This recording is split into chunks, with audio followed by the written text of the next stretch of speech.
মুখটাও ধুইনি ঠিকঠাক, ব্রাশ করেই খেতে বসে গিয়েছি। মাথাও আঁচড়াইনি, কিছুই করিনি।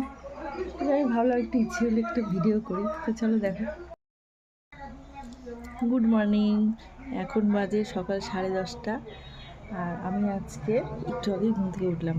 আজকে আর সেই 5টাতে উঠিনি, উঠে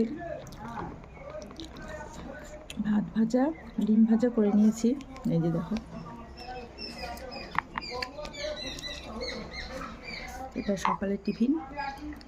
আজকে অতটা কাজের চাপ নেই, আমার বড় নেই, বড় গেছে ঘুরতে, ওই জন্য দেরি করে উঠেছি। মা তো সকালে উঠে পুজো করে নিয়েছে, আর আমি তো পুজো করি না, প্রায় সকালে মাই করে। তো ভাবলাম আজকে দেরিতেই উঠবো, তো তোমাদের সঙ্গে একটা ব্লগ শেয়ার করি। তো ভাত ভেজে ডিম ভেজে নিয়ে খেতে বসেছি, আর এই তো কথা বলছি।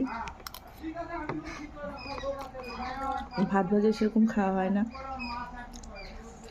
বাড়িতে লোক না থাকলে যা হয়। অনেকদিন পর ভাত ভাজাটা খাচ্ছি। তো তোমরা কে কী টিফিন করলে সকালবেলা একটু কমেন্টস করে জানিও। তো চলো আজকে টাটা, একটু পরে আবার শেয়ার করো একটা ব্লগ।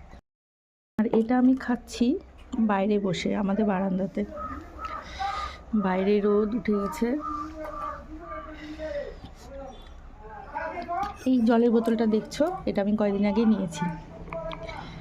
ইউটিউবে ভিডিও দেখেছিলাম যে मुलांग 3 बालों के लिए येलो बोतल